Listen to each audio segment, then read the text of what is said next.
Bismillah ar-Rahman ar-Rahim. Assalamu alaikum. You know, we always said the Muslims are coming. Well, guess what? I think we're here. We're not only everywhere in all kinds of different governments, but mashallah, wow, we're in the United States Congress. And it was after this president, not once, twice, but 3 times issued a Muslim ban against our community. So again, assalamu alaikum to all of you. Thank you so much for inviting me to support a civil rights organization that is around the unified fight against hate and racism in our country. I want to thank so much Abdel Nasser, Dalara. Thank you so much, both of you, for your incredible courage to run for office. You know how alone you feel when you do. People don't understand that process when you do become the candidate. It's the most scariest experience. But it's also, mashallah, it opens so many doors. So thank you so much for doing that. I really appreciate it. And to my brother, Chewy Garcia, or Isa, Allah yarhama Sidi Abdullah Isa, but he would love Chewy Garcia. And I can tell you, what you get with Chewy, what I always know from being a legislator and on, there are some legislators, you hear different kinds of tones in the caucus room when no one's looking and they're not in their community. What Chewy Garcia you have out here in the community, that's exactly who he is in the caucus room. So just know Chewy's got our back, and mashallah, you're very, very lucky to have him. And I also just got joined by one of my colleagues that I'm going to soon get to know more and more, Congressman Raja Krishna. I'm going to do it. Krishna Morte, right? Yes, thank you so much. Thank you for being here.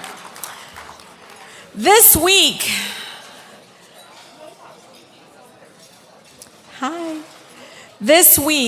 our country lost a giant in Michigan. Congressman John Dingell served Michigan and our country for 59 years in the United States Congress. Many of you have not heard of him, but I grew up with Congressman Dingell as an activist, and then later as a lawyer, and later again as a legislator, and now a congresswoman. He served with 12 different presidents, mashallah. His brilliance, his humor was always a breath of fresh air. He was there to sign the Clean Air Act, the Civil Rights Act, Medicare, and the list goes on. He stood up for issues and fights, even when it was unpopular at the time. One of my pastors in my community, a Baptist, Pastor Bland Jr., would say, we're not a community that is divided. We're not a country that's divided. We're a country that's disconnected. And I still feel like so much that is resonating now as I see the issues that come before us.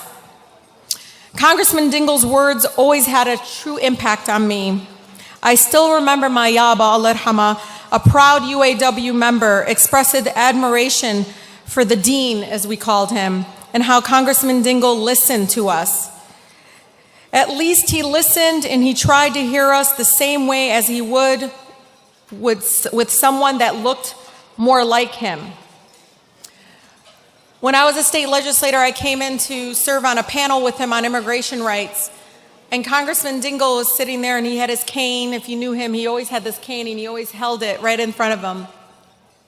And I was so tired. I had driven an hour and a half to the panel discussion at University of Michigan Ann Arbor campus. And I sit down, my hair is just all messed up. And I said, oh my God, I'm so tired of this. I don't know how you've been doing it for so long, Congressman. They all lie. And he looks at me, and he goes, I said, you know who I'm talking about? Like these lobbyists, these special interests, they're all lying to me about this issue I was working on, scrap metal theft in my district. And he looks at me, and this is a true story, Raja. It was great.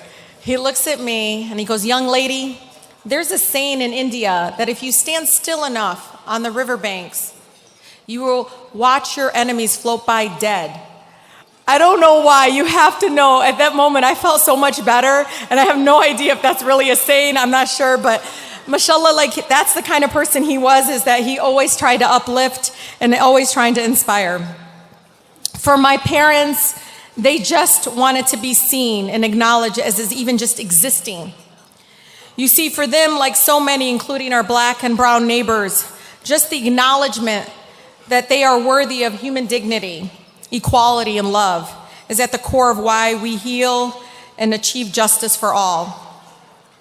In the time of darkness in our country, and you all know we feel it every single day, we all must come together and stand up for one another. Our country has been at a crossroads these last few years. And we've been here before and we excelled. And we excel time and time again because the light that comes with love and justice and equality is what we all live for. But it takes something extraordinary. It takes telling the truth. You hear me? It takes telling the truth. It takes choosing justice over order. You know, as our community and growing up Arabiya, I'm always called not mishaket, not now, ba'din. Do you remember that? Like, no, mama, not akit, ba'din. Meaning not now, later. It is important to remember that it took different methods and approaches without us reducing each other's values. You see, Congressman Dingell, in all the years of being a young activist, we had different styles and we had different approaches. And I was a different kind of legislator. I blocked trucks, I jumped over piles to get petroleum coke to test it. I was what they call radical. But he never shushed me or reduced my voice. He always heard me and valued what I had to say.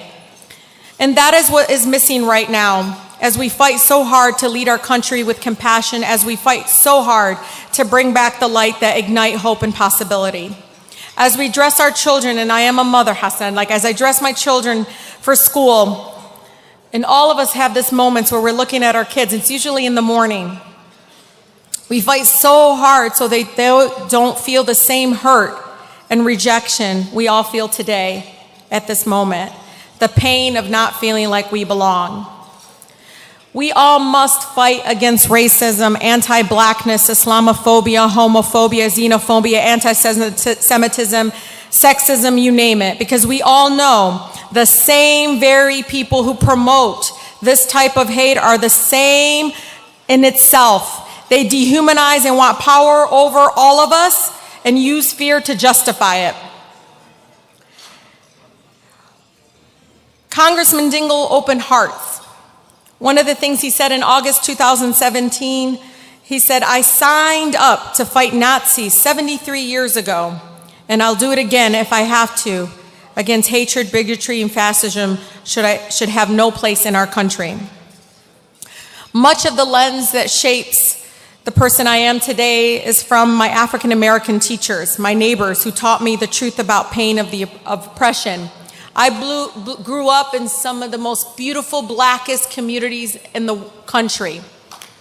Mashallah.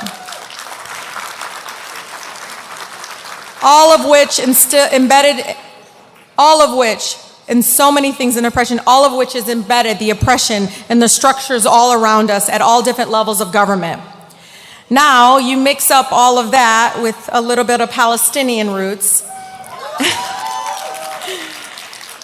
And that's a part of who I am. You got yourself a very woke warrior that will not give up.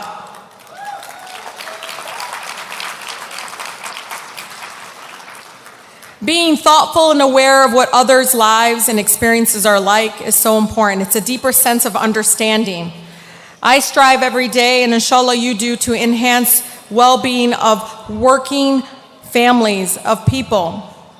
At this moment, as we're being served, Tallu alayhim, please, look at the servers. Look at the servers. Thank them. Look at their eyes. See that this connection that we have to have, because when we fight hate and racism, we're fighting also for justice for the many workers that are in this room today, serving us our meals. Allah ishfihim ya Rab, like every single day, those are the kinds of connections we have to make in every room that we're in. I will knock down every barrier that is put up there before generations before us. All these barriers were done before us, and now they continue to lay on top over and over again on top of it. But I can't do it alone, and you know this, and that's why we have incredible organizations like CAIR and incredible organizations like our labor partners and all of the folks that really focus on justice for all. There's a woman named Grace Lee Boggs who's an amazing activist in Detroit. She called herself a humanist. She said the civil and voting rights for blacks didn't come from the White House or from the masses demonstrating in front of the White House. They came after the Montgomery bus boycotts of 55 and 56, the Freedom Rides of 61, the Trojans Crusade in Birmingham in 63, the Mississippi Freedom Summer, Freedom Schools in 64, and the Selma to Montgomery March in 65. They came only after thousands of black Americans with their white supporters had accepted the challenge and risked themselves becoming changes that they want to see in the world. At that core is what we need to be doing, because it's not going to be inside the walls of Congress or inside the White House that we make change in our country. It comes from outside, and that means all of you cannot be silent anymore.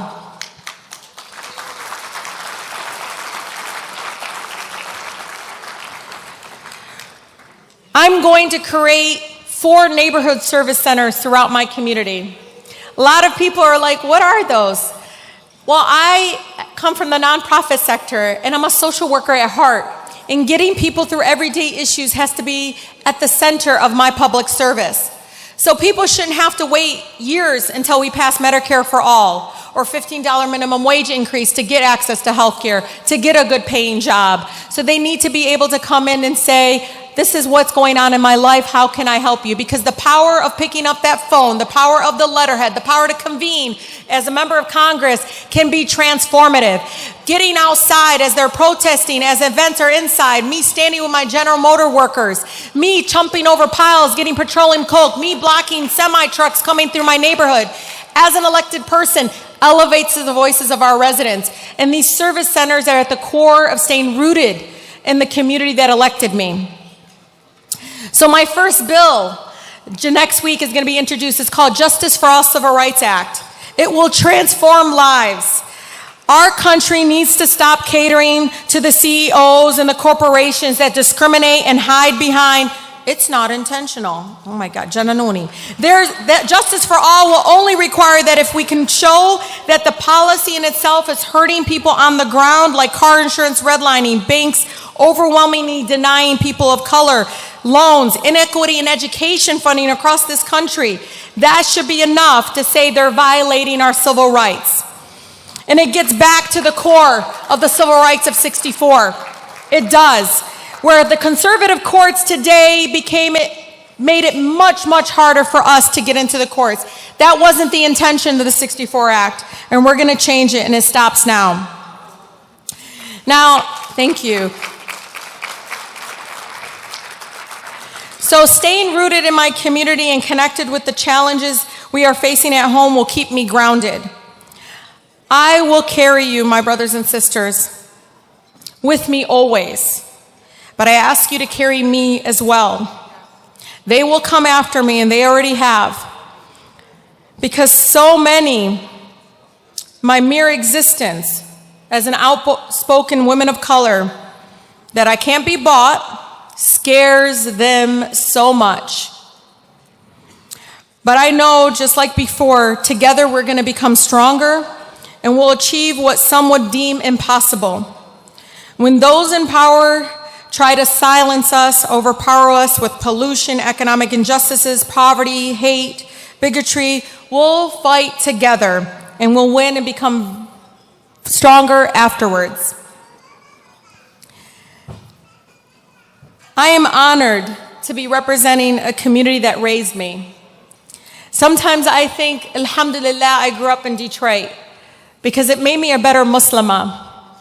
It did. I didn't grow up seeing everybody that looked the same like me. I grew up with people that were oppressed before my Palestinian family in Israel did.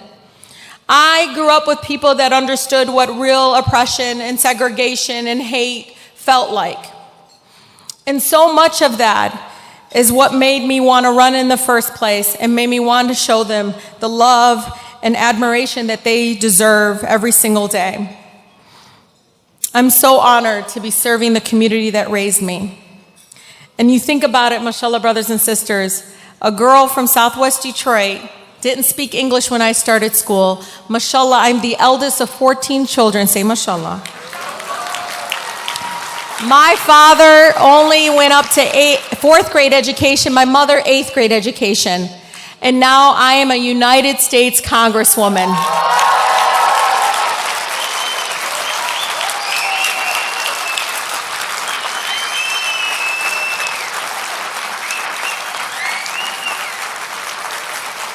That is the light that we have now, brothers and sisters. Don't let anybody take that from us. Don't let anybody let us dim down. This is the time for us to speak up. I don't want us to sit back when he calls Mexicans a rapist. I need our community, the Muslim community, to say, hell no.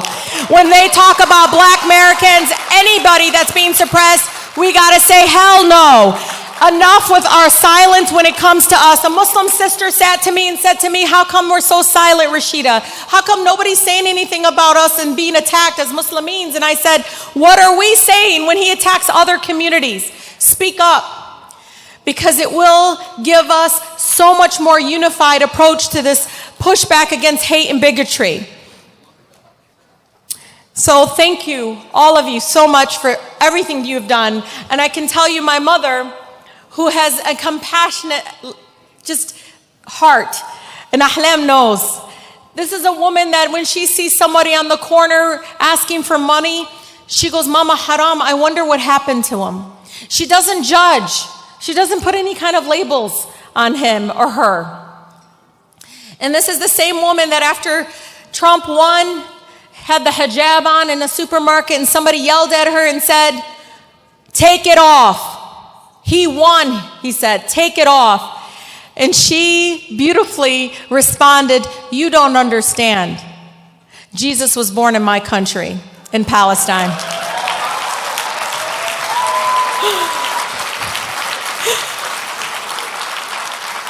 That's who raised this Congresswoman. And that's who's going to lead our country towards a more peaceful resolution there and towards looking at people in a more human way, no matter their faith, no matter their background. We all have to uplift each other. And I tell you, it is that power that scares them the most. The fact that we do talk to each other, the fact that we're sitting here side by side, breaking bread together, that scares them, and it's powerful because this is who we are. It's not even that hard. But alhamdulillah, jazakallah khairan to all of you. Assalamu alaikum, and thank you so much for this.